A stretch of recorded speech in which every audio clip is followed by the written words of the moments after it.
Dalam proses kita memelihara tim, ini khusus bagi Anda yang sering kali perang sama dirinya sendiri. Saya tuh nggak bisa ngerekrut orang, saya tuh nggak mampu punya tim, saya tuh enggan. Wis aku tak dodolan wae. Tujuan kita di dalam mendorong mereka ini adalah untuk menciptakan kemandirian, memelihara mereka, memberi dorongan, harapan, penguatan agar mereka mandiri. Jika Anda memelihara orang lain, care sama tim Anda, tetapi membuat mereka itu tergantung sama Anda bukan mau ngasih solusi, Anda malah menyakiti dia.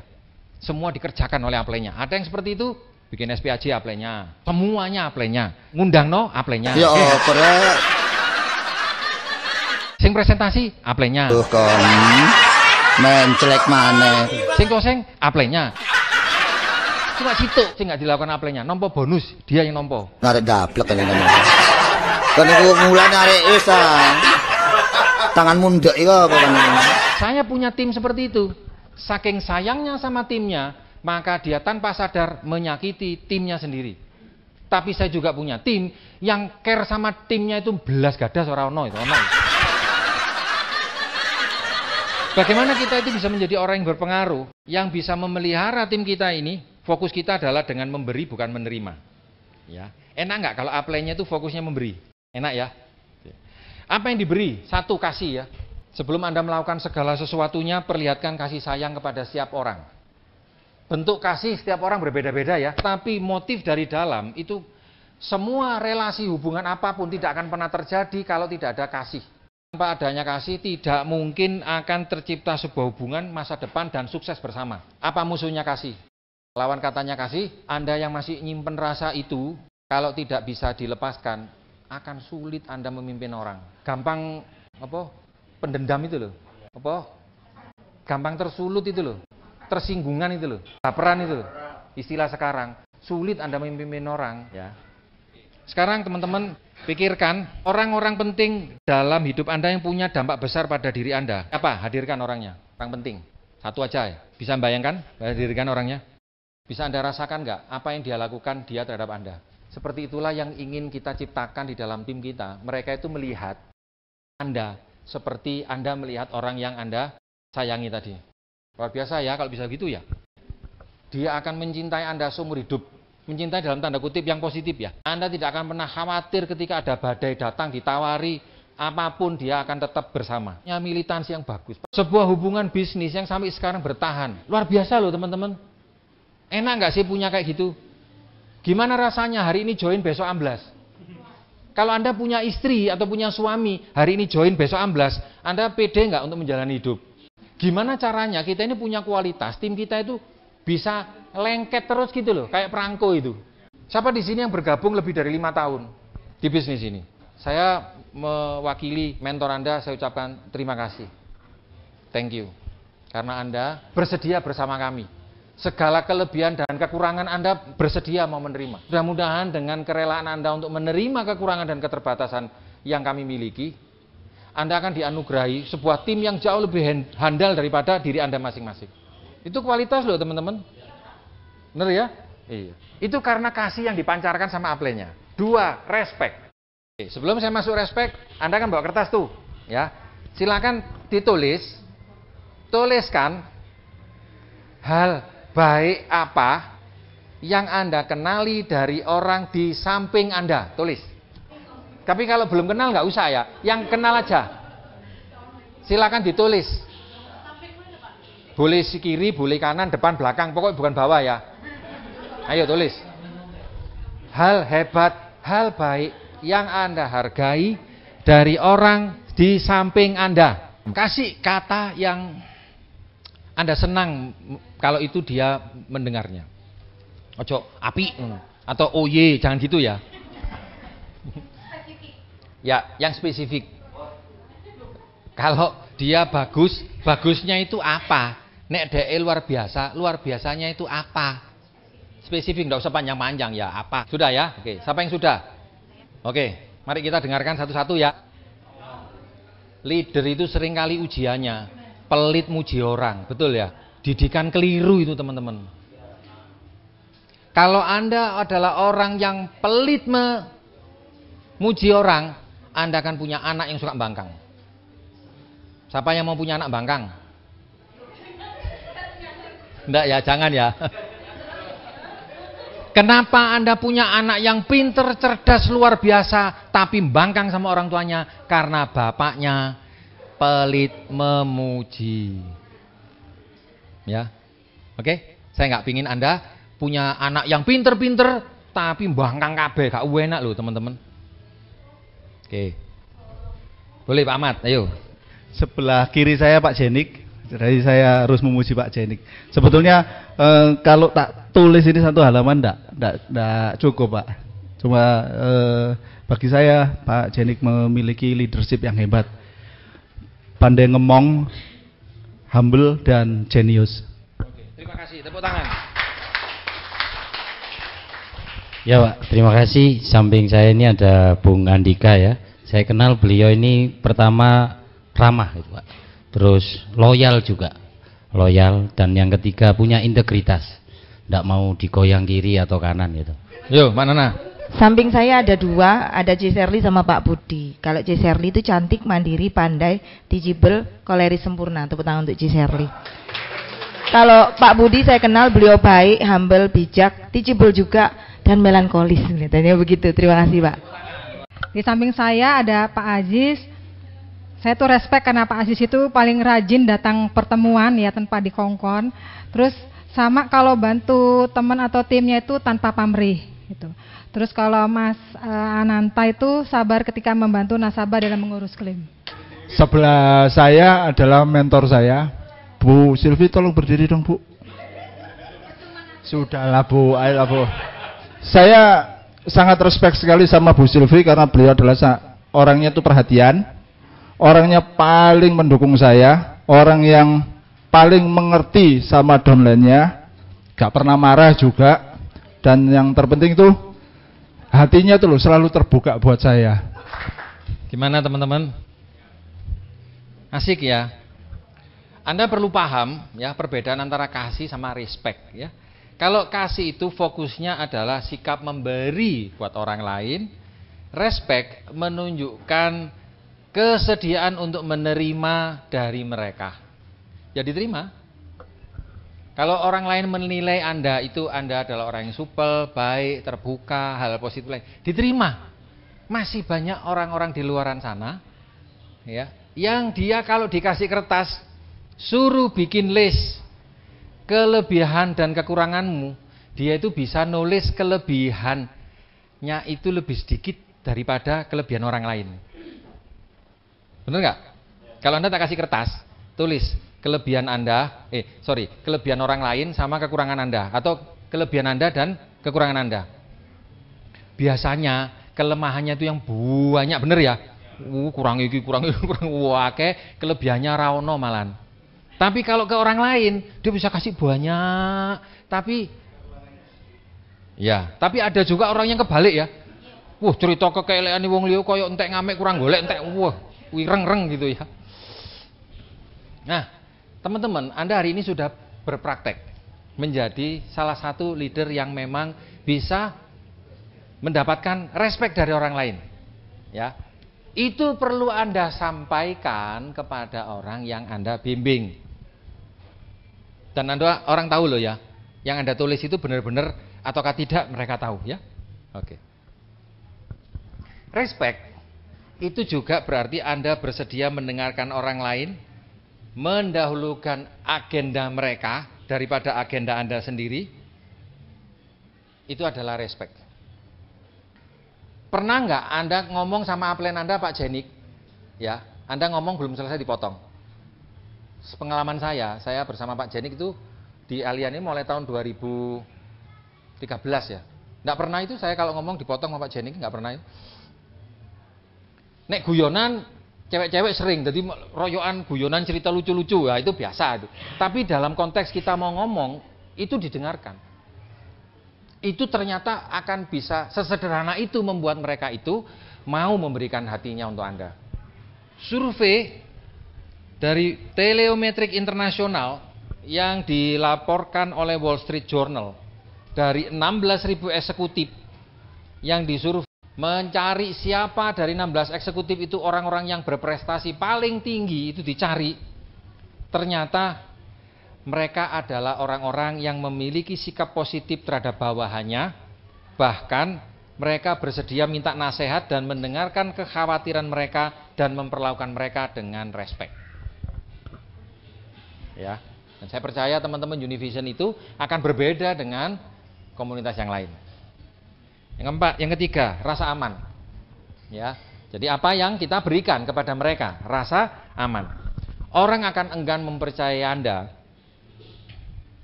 dan dia tidak akan mengeluarkan semua potensi yang mereka miliki kalau mereka merasa tidak aman. Apa sih Pak? Masalahmu apa sih Pak? Cerita Pak. Wis tak cerita. Begitu cerita, kon ngerti enggak? Mas Imam iku mau duduk ngomong langsung pisan naik Pak ambek sampean Pak. Bener enggak? Ya? Oke. Cara membuat orang lain merasa aman adalah jika Anda memahami yang namanya integritas. Integritas itu keselarasan antara apa yang Anda katakan dengan apa yang Anda lakukan. Ini tidak gampang teman-teman.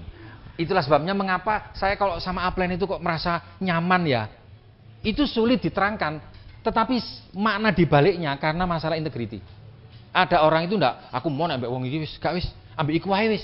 Nah, Anda maunya yang mana? Integritas itu menjadi sangat penting.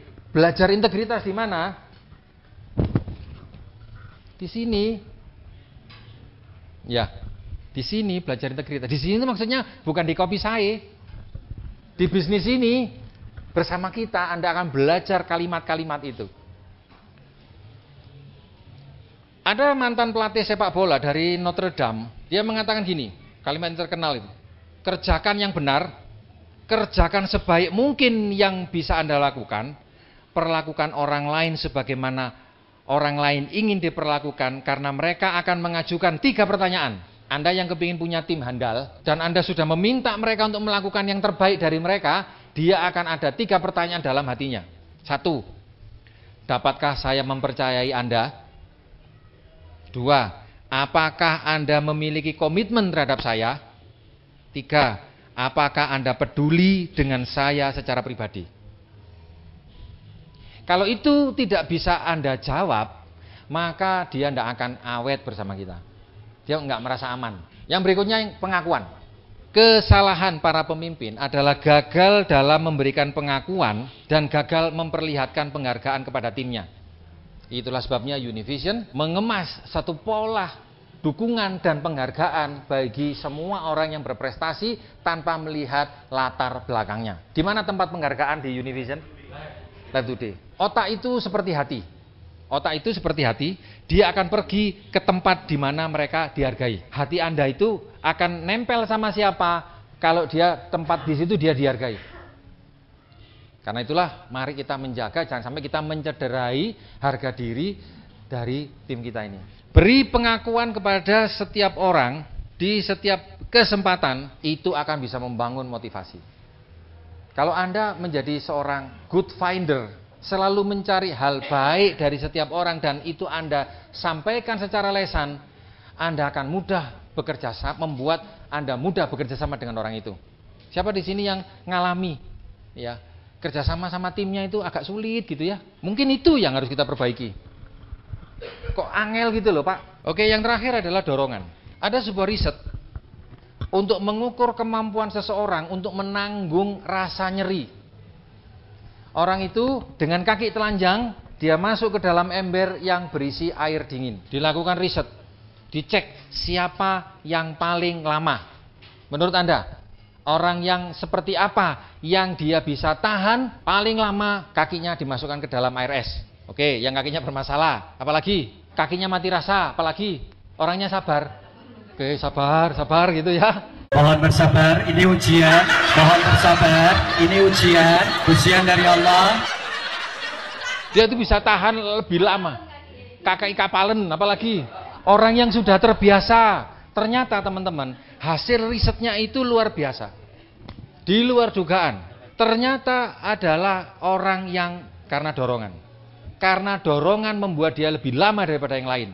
Jadi kan orang banyak nih. Jadi ada orang, ayo, kamu bisa, ayo. Itu dia kuat itu. Daripada yang kayak tadi, kakek ini kapalen, sing orangnya sabar. Siapa yang pernah punya pengalaman mau berhenti dari bisnis ini? Ngacung. Ngalami? Kok Anda masih di sini? Karena ada yang memberikan dorongan Anda. Ayo Pak, maju, ayo Pak, maju.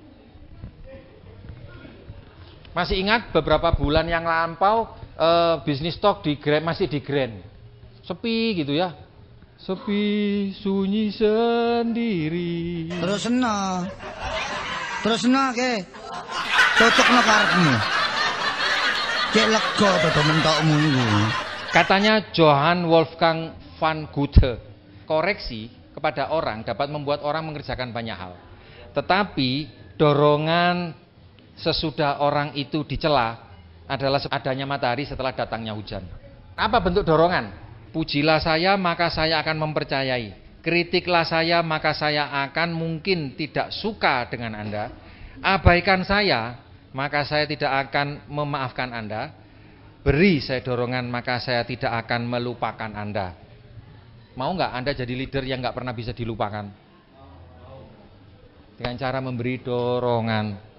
Jadi teman-teman, menahan pujian dan menahan dorongan akan menimbulkan efek penurunan yang membuat dia bisa menentang Anda.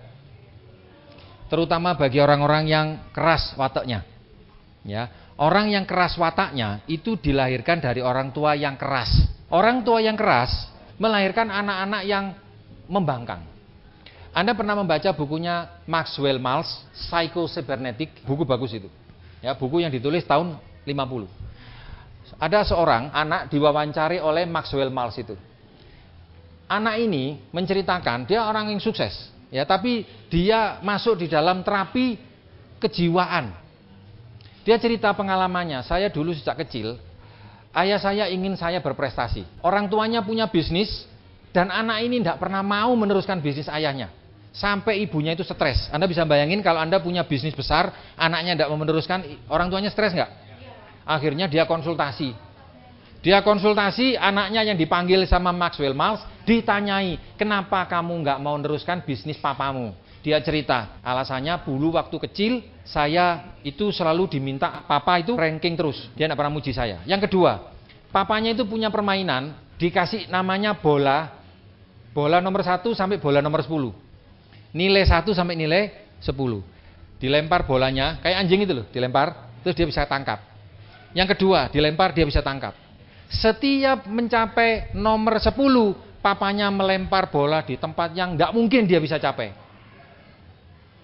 Itu yang akhirnya menyebabkan dia tidak pernah dapat pujian 10 dari orang tuanya. Dan begitu dia besar, dia jadi pembangkang. Karena itu memberikan nilai 10 penting ya. Jadi kalau ngasih target, itu target yang dia bisa capai. Kamu mau sukses? Oke, capai ini. Rayakan bersama-sama. Wah, luar biasa. Mungkin bagi Anda, itu bukan angka yang Anda cari, tapi itu angka yang dia bisa capai. Lalu apa imbalannya teman-teman? Kalau teman-teman mau melakukan itu semua, Anda berikan rasa aman, dorongan, respect, kasih kepada tim Anda. Kelihatannya kayak puitis ya. Omongan-omongan kayak seperti itu kan sebenarnya kan tidak nyambung dengan konsep manajemen ya. Manajemen kan bicara tentang proses produksi, target, omset, teknis, strategi. Pertama, Anda dapat apa? Anda akan mendapatkan nilai diri yang positif. 90% tim saya yang gagal karena percaya dirinya yang bermasalah, bukan tidak bisa menjalankan bisnis ini. Dan agar tim Anda itu mau berprestasi, maka mengembangkan kepercayaan diri penting sekali. Kita sering diajak membaca buku Berpikir dan Berjiwa, maka latihannya berpikir besar dulu, baru nanti bisa berjiwa besar. Jika kita tidak melatih mereka untuk berpikir besar, kapan dia ini berjiwa besar? Dengan mengembangkan hal-hal yang kayak tadi itu, yang kelihatannya lama nggak sih? Ngomong orang itu lama nggak sih? Kan enak ngomong diri sendiri daripada ngomong orang. Anda akan mendapatkan nilai diri yang positif. Harga diri seseorang sangat penting terhadap hidupnya dia. Karena itulah dalam rumah tangga, ketika suami atau istri menjatuhkan harga dirinya, itu adalah kriminalitas yang tidak ditulis di dalam KUHP. Konsep diri yang negatif akan menciptakan efek yang negatif. Ada seorang seniman mengatakan setengah dari bahaya yang dilakukan oleh para pemimpin di muka bumi ini adalah akibat karena mereka merasa tidak penting. Orang merasa tidak penting. Mereka merusak padahal tidak bermaksud untuk merebut atau berbuat hal yang merugikan. Anda pernah dengar namanya Al Capone? Al Capone waktu di persidangan mengatakan saya tidak bersalah. Anda tahu Hitler membunuh jutaan orang, dia merasa berjasa hanya supaya ingin nampak kelihatan jadi orang penting, tapi karena citra dirinya rusak, akhirnya dia berbuat kerusakan. Berapa banyak tim di dalam bisnis seperti ini, egoisme, ingin dipandang oleh orang lain, merusak hubungan orang lain pada jangka panjang. Saking kepinginnya dilihat dengan cara menaikkan diri, merendahkan orang lain. Jadi kepercayaan diri adalah syarat mutlak untuk menciptakan perbuatan besar. Siapa yang mau sukses di bisnis ini? Yang mau jadi MD IT? Maka beranilah berpikir besar agar jiwa Anda jiwa besar. Tak mungkin Anda menjadi MD IT, teman-teman. Percaya sama saya. Kalau Anda tidak mempercayai bahwa MD IT itu adalah hak Anda. Itu yang diomongkan oleh upline saya berulang-ulang pada saat saya bonus baru 5 juta. Dua orang yang bonusnya belum MD IT saling menguatkan, saling mendorong. Nah, saya percaya Anda ini punya circle kecil, betul ya? Pak Andika punya circle kecil, Pak Andrianto punya, Shirley punya, Iwet punya, Mas Amang punya, para BPBP ini punya circle kecil untuk saling ayo. Riset National Institute for Student Motivation menerangkan bahwa dampak kepercayaan diri pada prestasi akademis ternyata lebih besar daripada IQ. Jadi, kepercayaan diri itu lebih cepat membuat orang berprestasi daripada IQ-nya. Anda yang punya anak OON tapi PD itu bisa berprestasi. Kita ini mungkin DNA-nya bukan DNA MDIT, tapi karena harapan dan kepercayaan upline saya kepada saya, maka saya bisa mencapai apa yang nggak masuk akal buat kami. Buktinya apa? Dulu tahun 2014 istri saya mengatakan pada saya, Mas gak usah muluk-muluk, gak usah bonus 15 juta, 8 juta aja sudah alhamdulillah. Karena kita melihat keadaannya memang begitu. Jadi perlu ya kita berpikir besar ya. Orang yang punya harga diri tinggi akan punya kualitas pekerjaan yang jauh lebih bagus, bayaran yang lebih tinggi, dan dia akan jauh lebih berhasil. Itulah sebabnya saya sangat menghargai seluruh tim saya yang mau belajar lebih banyak untuk menjadi diri yang lebih baik. Jadi Anda yang hari ini belajar pakai ePro, dengarkan ePro, baca buku pertemuan, menurut saya itu adalah jalan untuk membuat Anda itu menjadi sukses. Apa sih hubungannya dengarkan ePro dengan MDIT? Kan nggak ada hubungannya, Pak. MDIT kan kalau ada omsetnya jadi MDIT. Jadi BP kan kalau ada omsetnya jadi BP. Ngapain coba baca buku? Tapi ternyata semakin Anda punya sudut pandang yang lebih positif, Anda akan berbeda loh. Yang kedua, imbalannya kalau Anda mau melakukan proses yang kelihatannya lama tadi, mereka, tim Anda akan mau jadi bagian daripada kelompok. Mereka akan mau turut serta. Jadi, ketika tim itu merasa dikucilkan, dia tidak akan pernah lengket di tim Anda. Ya, jadi hati-hati kalau mengucilkan tim ya. Membuat orang itu terlibat, itu adalah salah satu teknologi. Kita punya kepanitiaan kecil ya. Kan Anda terus jadi MC. Saya dulu belajarnya yang MC loh teman-teman. Siapa yang pernah jadi MC? Yang jadi MC terus pernah jadi pembicara. Semua jalannya sama. Jadi jangan merasa, kok MC Pak? Aku ya kelasnya pembicara rek. Wow. Anda tidak akan pernah jadi pembicara kalau mikirnya sudah gitu ya. Jadi MC dulu. Sebelum jadi MC, usung-usung meja. Saya dulu sebelum jadi MC, Waktu dulu tahun 94, saya bagian jaga WC. Jadi kalau ada kepanitiaan itu jaga WC VIP. Lah kalau Anda merasa, wah mosok rek aku pengusaha orang kaya jaga WC, nggak akan pernah jadi pembicara.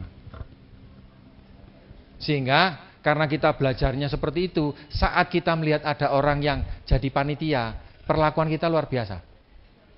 Anda tahu Napoleon Bonaparte kenapa menjadi salah satu jenderal yang dihormati? Setiap kali pasukan itu baris di tenda-tenda itu, dia selalu menyempatkan diri datangi satu persatu, ditanyai namanya, keluarganya, kondisi sehat. Sehat Pak? Oke sehat, oke. Satu lagi, dia itu bisa ingat loh. Ribuan orang-orang itu dia itu bisa ingat loh. Hebat nggak sih? Bayang loh, jenderal hebat loh, Napoleon Bonaparte. Sampai akhirnya kalah perang, mereka tetap masih maju. Anda tahu ceritanya di Waterloo itu. Kehabisan peluru, masih tetap maju. Pakai apa? Mohon maaf ya, pakai tai. Jadi mereka itu cari kotoran, dilemparno gitu. Itu tertulis dalam sejarah. Kalah senjata, pelurunya nggak ada, kotorannya dilempar-lempar Pak. Perang itu lempar-lemparan gitu. Mereka mati semua. Tapi hidup bersama mereka. Meskipun mereka mati. Hebat ya, jenderal kayak gitu kan luar biasa. Anda akan mendapatkan perasaan penting dari tim Anda. Yang terpenting adalah yang nomor 5 ini. Kalau kita melakukan itu semua, Anda sebagai leader melakukan itu semua, maka Anda akan mendapatkan harapan dari tim Anda. Harapan dari tim Anda. Harapan itu penting nggak sih? Harapan itu sudah tidak pakai logika teman-teman. Semua sejarah besar, penelitian, penemuan, peperangan, itu dibangun dari harapan.